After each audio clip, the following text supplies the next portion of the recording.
Welcome to the Digital Customer Comms podcast, where we discover how regulated companies engage, retain, and delight customers at scale. Today, I'm joined by Emily Hyett, Group Product Manager at Yoti. It is Yoti, isn't it? It's not Yoti. It is Yoti. I've been yeah, saying it right all Yoti. these years. Okay. Emily works on designing digital identity and age assurance products that balance regulation, privacy, and user experience. We'll be talking about how identity checks sharpen customer journeys, where trust breaks down, and how orgs can design experiences that feel human. Hi, Emily. How are you? I'm good. Thank you. Yeah, very well. Good. Thank you for coming on. It's been a big year for identity. It has, and it's only January. To 2026. Yeah. Lots going on. I imagine your business has changed quite a bit, but more than that, we've got lots more people talking about and hearing about digital identity. We often kind of talk about it, or we see it talked about in abstract terms. So what do you think is the most misunderstood thing about digital identity and how it actually sort of shows up in real journeys and products? Yeah. So, I think there's a couple things. So I think one misconception is that when people think of digital identity, they think of, a big central database with, their facial images and all their personal information. Whereas actually what most identity companies, and particularly what Yoti do, is we have a reusable wallet model. So that's kind of a privacy by design hybrid framework, which separates out the data into different attributes. And they're all individually encrypted and also stored locally on your device or on your phone so that we can't see it. So like one of the things that I found surprising when I joined Yoti is that we can't see anyone's email addresses. So we can't send out a marketing email to all of our customers or our users because we can't access their emails. So, that's the kind of thing that I think is probably potentially misunderstood or a common misconception. And I think another one is around what a digital identity is. And so I guess a lot of people might just think, a digital identity is the same as a photo of your passport, for example, or it's a digital version simply of a physical document. Whereas actually there's lots of different types of digital identities. So it could be a reusable digital identity. So something that you'd have in a digital wallet, like a Yoti account, that would have robust onboarding and checks, so like a liveness check to make sure you're real and face matching and document authenticity. But then you could also have a mobile driving license, which is a slightly different version, or a digital passport that gets issued by a government, for example. So there's lots of different, kind of ways that you could have a digital identity. And I think that's, again, something that people maybe don't understand, the complexities of the different types that you can get. Yeah, it's a kind of catch-all term for lots of different tech that's often stitched together. And to us, things like privacy by design and encryption is everyday talk, but to your general consumer, it's very hard to picture, okay, so how does this actually work? Can you give an example of where people sort of most come across the kind of tech that you guys deal with? Yeah, so I think probably every day, really, and it's getting more common that people have to, prove your identity. I think you should always know when you're sharing your personal information or having to prove your identity, because it's your information, your data that you're sharing. So that you should always be actively consenting to that. So hopefully people are always aware of when that is happening in a journey where they're applying online for something or purchasing a product and they need to prove their age or their identity.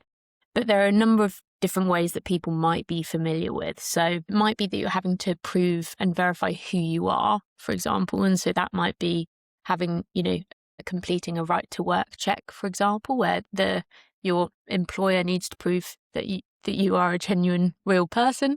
And you could do that with a reusable identity, for example. Or if you're working with a business and they need to maybe check that someone is over 18. So if you're trying to access some content online, or if you're trying to buy an age-restricted product, then you can get your age estimated. And so that might be something that people are more familiar with, because that started to become more frequent with the Safety Act that went through last year. Or it could be you're having your age inferred. So that might be something like a background check. Or if you've got maybe an email address from belonging to a university, then you could infer that that person is a student, for example, or over 16.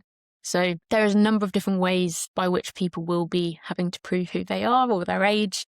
You should always be aware of when that is happening as the person whose data is being shared. But yeah, it's starting to be a lot more common, and especially with companies, people are starting to see and have to share their digital identity more and more regularly. So your platform and your tech is used for a variety of different methods, ways of proving people's identity in journeys. And that's rolled out by organizations, sometimes companies, sometimes public bodies, to do that identity verification piece as part of a longer journey. So are there, I guess you're not completely in control of where that's put in the journey. Are there bad points where you can put identity verification in a journey that you'd advise against, or best practices that you can advise companies on? Yeah, I think if you're having to prove your identity, then it's always good to tell the person up front, particularly if it's maybe a more thorough check where they might need to use an ID document, say. I think being upfront with the user about what's going to happen in the journey is always helpful, because I think we've probably all been there where you've completed a form, you've done loads of bits, and then at the very end, after 10 minutes, it says, oh, and now you need, this information, and you don't have it on you. Yeah. So trying to minimize. You have to get out of bed then, so you give up. Unbelievable. None of us would do that. Exactly. So so I think it's making sure that it, not necessarily where it happens in the journey, but the user knows that that's coming is always helpful. Yeah. And what kind of signals do users give, or can we give users that an identity journey is trustworthy? Obviously, in all these journeys, we're having to give out some information about ourselves or confirm some information about ourselves. How do we know that we're dealing with a trusted platform, a trusted entity? Yeah, so I guess partly if with Yoti, that's really important to us. We spend a lot of time thinking about how we can make sure that our users feel like they trust our products. I think there's a number of different things to think about. So I think being consistent with messaging is really important, so that people understand exactly what's happening at every point of the journey, and they, see that this, the website looks the same as this part of the process that you're doing on an app. So I think that consistency is important. I also think having very simple language that you use, and sometimes you see organizations that say, we've got to comply with the XLC, whatever acronym, and you're like, I've got no idea what this means or what it means for me. I think that's really important to make sure that you don't, you use language that the user understands, because then they can make sure that they understand exactly what they're consenting to or what information is being shared. Similarly, not using anything too technical. And I think making sure that when you are building a user journey, that you have methods that people can do that make sense for them. So putting the user in control, both in terms of the data, but whatever, going through the process, how they want to go through the process is really important. And giving them that user choice, I think, both from like a design perspective, but also accessibility. So with Yoti, for example, we have, design guides and standards like WCAG. I'm using an acronym there, like making sure that we're aligning to design. Oh, that's a very good question. Remember. I use it all the time as well. I don't know exactly what it stands for. It's like the accessibility guidelines, I guess. So making sure. I'll look it up again for the Was it web content accessibility guidelines? So making sure that we're aligning with those, I think, helps build trust. And also giving the users the choices to whether they're doing this online. So, you could obviously use our products, but being able to go into a post office, so that's one of our services. Don't feel comfortable going through the digital journey, then being able to go to a physical location and get help to get guided through that journey, that's also really important to us. So I think having all of those different elements in place just really helps to embed that trust with the user, so that then when they come back to the product again and again, they're getting that same brilliant experience. For you guys, you do a lot of age assurance stuff, which will probably be where most people have started to see it in places that they wouldn't have before since early 2025 or something last year. Yeah. In carrying out those processes, obviously there is an element of being a barrier, because all security and privacy kind of functions to put a gate in that stops bad actors. Yeah. But how do you balance that security and privacy versus usability to stop it becoming a clunky element in people's journeys throughout the web? Yeah. So I think it's a balance for sure. So I think it's making sure that we have, I guess, both that what we're providing is regulatory, as compliant with the regulations. So making sure that it does everything that it needs to do to be a safe journey and, has the same standards as it does in a physical world journey. But then also making sure that users can easily go through that process without getting turned away. And so I think one thing that we're seeing more and more, which is really positive, is reusable identities and reusable credentials. So once you've got a digital, mobile driving license or a digital identity with Yoti, for example, being able to just quickly say, yes, I'm happy to consent to sharing that I'm over 18. Yes, I'm happy to authenticate to prove that I am the rightful holder of this identity, and sharing that becomes a lot slicker process. So it's definitely a balance in making sure that both we're compliant and the user understands exactly what's happening. But I think it's moving in the right direction in that reusable credential element is definitely maturing, and there are a lot more standards in that space as well. So that's exciting. And I suppose us all touching it a little bit more in our daily lives helps when you're dealing with organizations. Lots of businesses would be like, I don't want to collect that data. Yeah. I don't want to collect someone's digital driving license.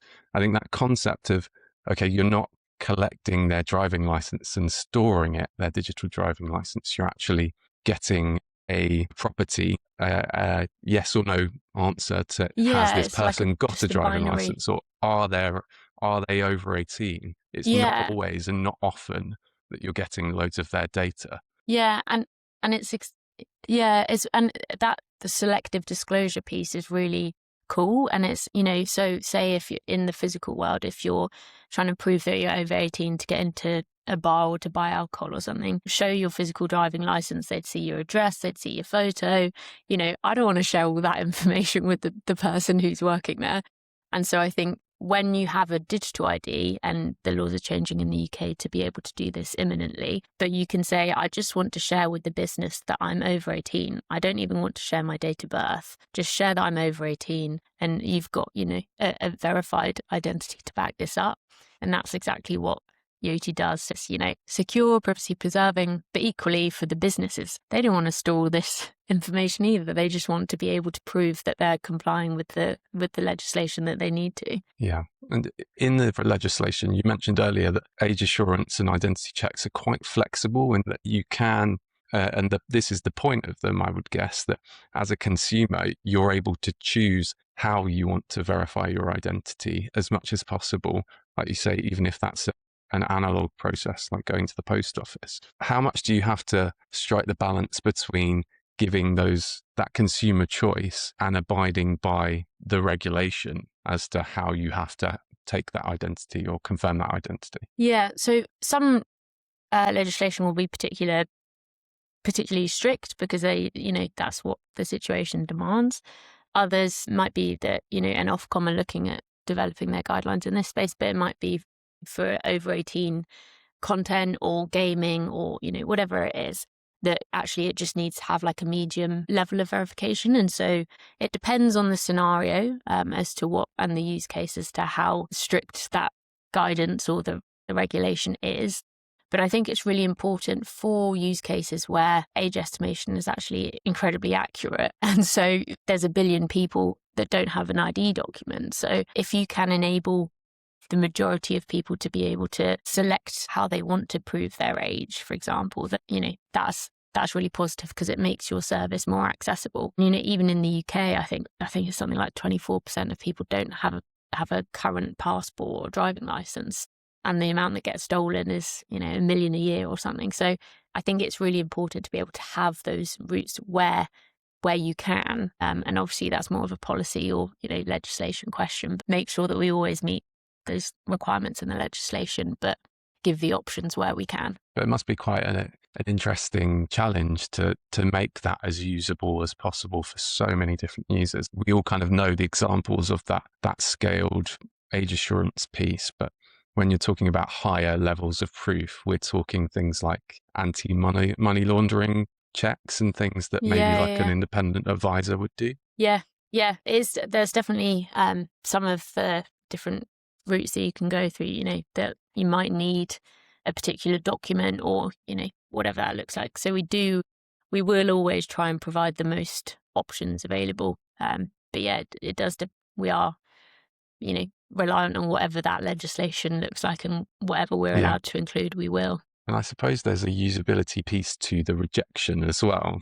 You haven't actually passed this identification, and what do I do next? Because it must be difficult for you because you're in the middle of journeys, like we talked about earlier. They might be in a journey where they have to do a variety of different things depending on the context. So how do you deal with that? Yeah, I think being always as transparent as possible and explaining to the user what's happening, what checks are being performed, that's always really important. And I think where there's maybe a negative outcome, or where the check is going to take slightly longer than normal because it's going to have to go through a human verification, then I think being really clear and communicating that to the user is absolutely critical so that they know what that expectation is. I've kind of only come across Yoti on websites and apps, but obviously there's loads of other channels, instant messaging and email. Does it work across all these channels and have the same experience? Yeah, we spend a lot of time making sure that consistency is there, because I think that then informs, like I was saying, like the trust that a user has if they're speaking to your customer support team versus they're using your app versus the website versus age estimation in, someone else's app that's just provided by us. I think that absolutely is key, that they have the same journey and that, we're using the same language, they get the same feel, whatever, in whatever way they're interacting with us as a business. Yeah. But it takes a lot of time to make sure that that happens. I can imagine it's really hard. I wonder, with all the news last year about age verification, digital identity, I wonder if you ever knew that your job would become so political, and how much you guys are dealing with government and public bodies and regulators to make sure that you're able to respond to developments, because everything's happening quite quickly. Yeah, it's happening quickly, but then also something slowly. I think it's actually quite exciting that it's, there's so much going on in the space. I think people, particularly in government, they want to make it as easy as possible for users to prove their age or to prove who they are. And they absolutely want to support British businesses. And so that's kind of what the UK Trust Framework has been built for. So that is it's been existed for years now, but that essentially is a set of quite strict requirements that businesses will need to adhere to be able to use or prove digital identity in the UK. And there's about, I think, over 50 now providers that are certified to that trust framework. And so we very much think that is absolutely like British businesses, that they're the ones that are providing those services, they're certified. The whole digital identity ecosystem exists very successfully in the UK, employs like thousands of people. And I think being able to give users the choice is really important. And having, I guess, what's been happening in the government recently around the digital ID and whether that's mandated or not, we absolutely think that people should have the choice. And that's what we're seeing globally, is that it's becoming more of a bring your own, like a bring your own wallet type environment. So similarly to banking, where you might have one card that you use on holiday, you might have a credit card that you use for bigger purchases, you might have a current account that you use for other everyday spending. You would have the same with digital identities. So you might have a government digital ID that you use to access government services, but you might also have a Yoti account or another digital identity that you use to buy alcohol or to watch content online or for gaming that maybe you don't feel comfortable using a government ID for. So there's a number of different, I guess, opportunities, particularly in the UK space, I think. And so our job at the moment has been kind of explaining to government what the tech can do, what standards it's certified to, so that they're then enabled to make and decide on that legislation and the policy that then enables the public to be able to use a digital ID how and if they want to. And how much kind of heads up are you getting to developments? For example, last year with the age verification piece? It varies, but we've had a lot of, with DSIT, for example, they're great. They're engaging with all of the UK Trust Framework providers, and we will help them. They'll come to us for feedback and, ask us about questions about what the technology can do and how it could be best applied, which is great. There's also other legislation, for example, with the online knives. So if you're buying a knife online, there's new policy coming out there, as well as age proofing sections of the Crime and Policing Bill. That doesn't currently reference the UK Trust Framework. We're hoping it will get updated to do so, just because that's such a massive opportunity to be able to lean on this existing ecosystem that is secure, safe, used by millions of people already today. I guess it's that kind of push and pull piece where you're like, we could be using this here. And then they're coming to you saying, we've got this new piece of regulation coming. We're going to need methods for this, this, and this. Yeah. And as things like the licensing around alcohol at the moment, the government have committed to be able to allow the public to be able to buy alcohol with a digital ID, which is really exciting, because I think all the time when you go, if you're buying alcohol, say, for self-checkout and they ask for your ID, you're like, well, can I show you a photo of my passport? Or, so being able to accept digital ID for those scenarios will be massive. And I think it's only going to increase the number of people That's that have... That's a massive piece of friction, isn't it? I've never really thought about that in self-checkouts. It's kind of the only reason that you need someone, unless you're stealing something or accidentally stealing something most of the time, that you actually need someone to come and check on you. You need a human in the loop. Yeah, you can, for energy drinks and vapes and other age-restricted products, you can use a digital ID, but it's just the alcohol that you can't at the moment. So that change in legislation for the licensing will be massive. So is that practically rolled out in retail stores, or is that just a framework at this stage for the energy drinks and other bits? I think so. The supermarkets are waiting for the alcohol law, before they put the resource into it. Yeah, but the technology is absolutely there, and we've done trials with the Home Office on age estimation years ago, which was hugely successful. So the supermarkets want it because they want to make sure that they can get people through as quick as possible without people getting aggressive at their staff because they're having to wait. So yeah, I think it's a really positive move. Everyone wants it. So it's just getting it through. Yeah. And anything coming up? What are you working on at the moment? What regulations coming up in the next sort of 1 to 2 years? Yeah, so it's I guess a lot around that the alcohol licensing, the online knives policy that's going through at the moment as well. And I think recently which has been interesting to see the conversations in Parliament around the social media restrictions and whether there will be any restrictions on that.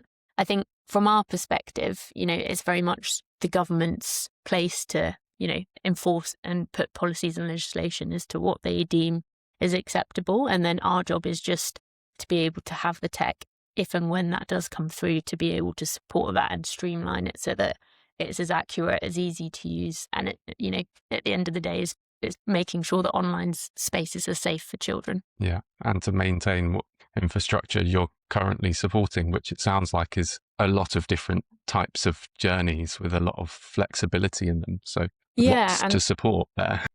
Yeah. And at scale, because we do over 1 million age estimations every day. So our technology is there and ready to go. It's just as and when people want to use it. That would be a very big central database if it was one, wouldn't it? Those age checks are deleted immediately. No images are stored for that one.